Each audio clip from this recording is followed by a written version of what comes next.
नमस्कार सब भोजपुरी भैया लोगों के हाथ जोड़ के प्रणाम बा। हम गायक actor and singer Dinesh Lal Yadav आप लोग के बीच में एक लोकगीत लेके आ रहा बानी। आप लोग का प्यार दुलार ऐसे बनल रहा है।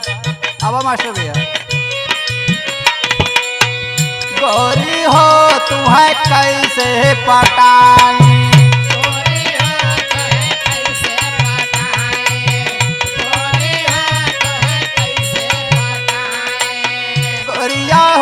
तुम्हें कैसे पटाई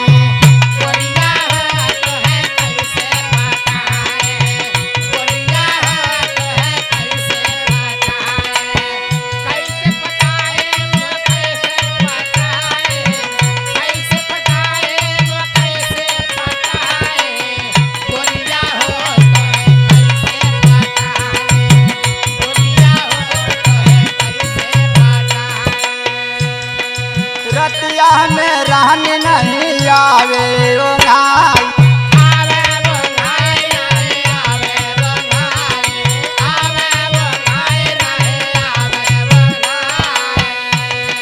तोरे गोरैया पे मनवा लो भाई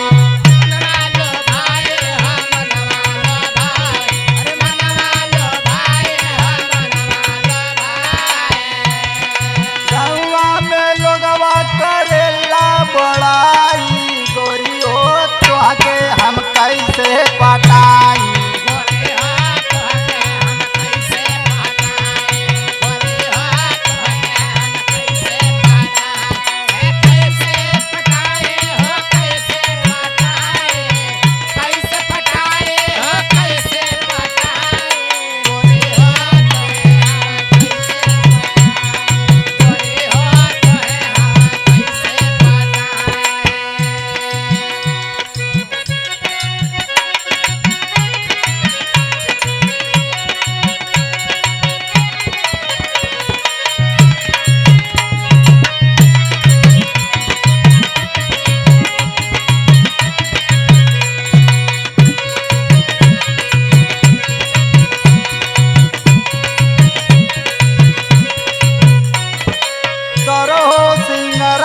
जब करेलू रानी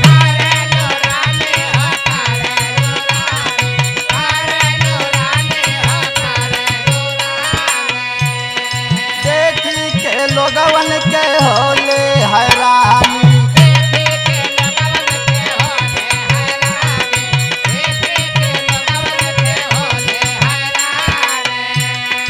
लइका जवानन के भइलू दबाई हम कैसे पटाई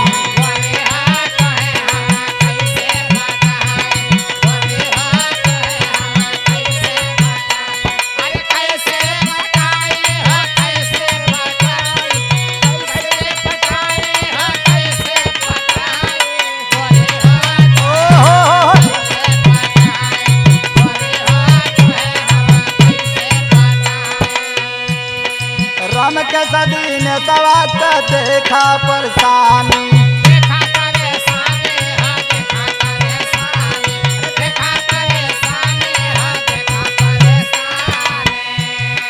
तोहरो बहरानी हो छलकत जवानी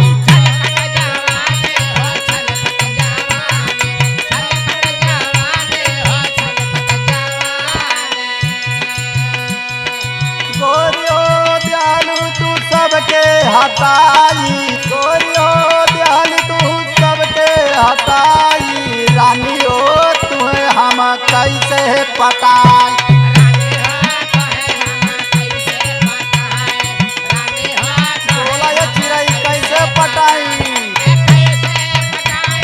और भाव खाता